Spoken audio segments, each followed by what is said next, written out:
Okay, so today's episode is called What Equipment Do I Need? Right, so you need to find yourself a good camera.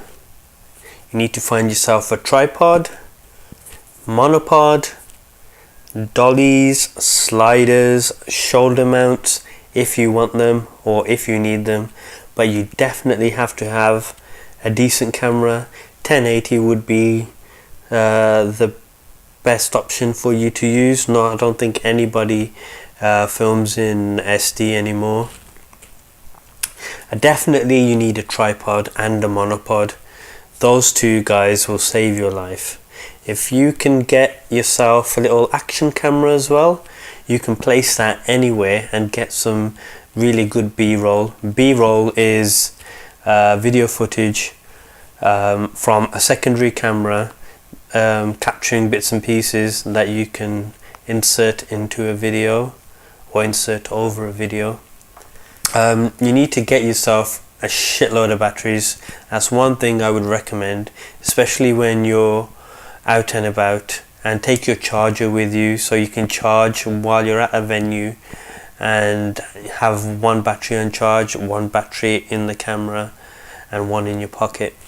You need to also think about recording media. If you're recording onto mini DV, take more than what you need. The same goes for SD card or compact flash or whatever storage media your camera takes. You need to make sure you take a lot of that. When I mean a lot, I mean enough for you to do a 20-hour video shoot. I would say about 20-hour video shoot.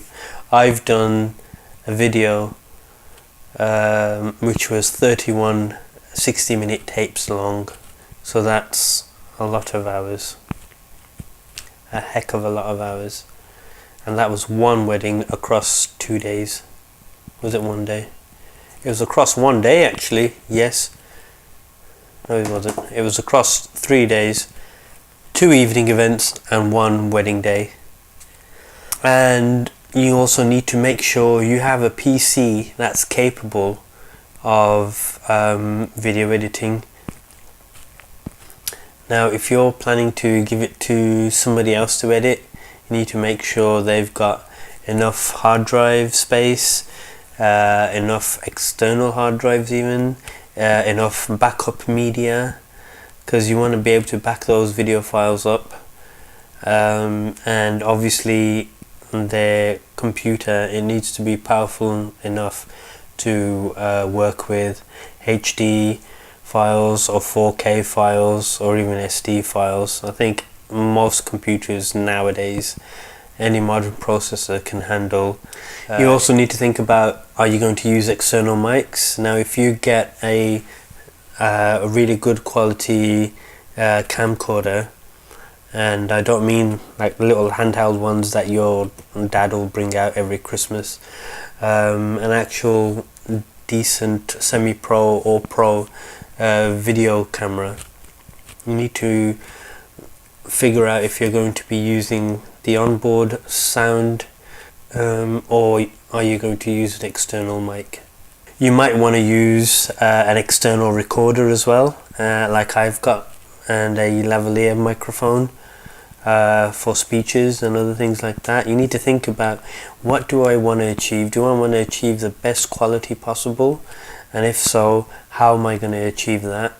Now the Zoom H1 that I have is really dirt cheap, and you can plug in different types of mics into it. I've got a £1 mic. It's not even, it's not like a £20 mic or a £40 mic. It's actually just £1 from China, and it works great. You'll need to transport your equipment, and you need to transport it so that it doesn't break along the way. You need to get some decent carry bags, something with padding in it. If it doesn't have any padding, get some foam, line out all the inside of the bag so you've got something that will protect your investment. Now these camcorders are very expensive. You can't just replace them willy-nilly. So, you know, look after your equipment and it will look after you. So how are you going to get from venue 1, venue 2, or wherever you're going?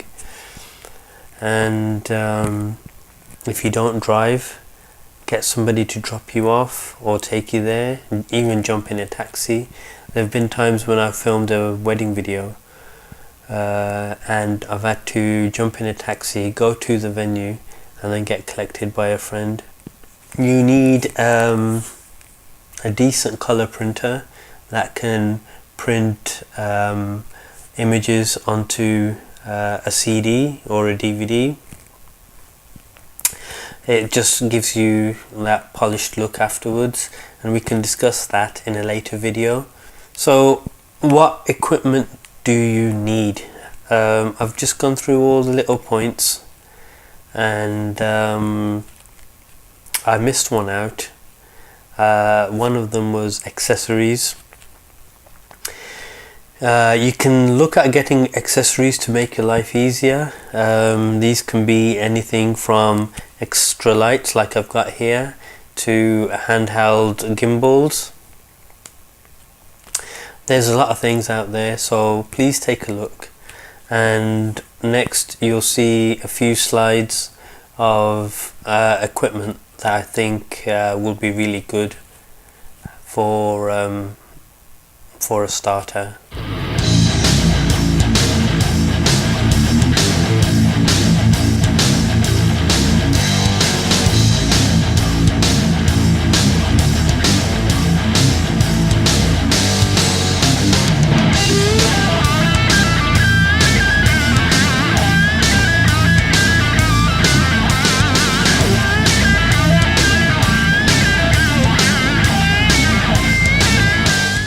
So you've just seen some of the examples that I've shown you, and they are pretty good starter points for anyone thinking about doing wedding videography, making short movies, and just messing around, just seeing what they can do as a hobbyist. What I would suggest is, when you get your equipment, you play with it, you test it, you check every single setting, you read the manuals. Always read the manuals. So please like and subscribe to my videos, and I'll see you in the next video.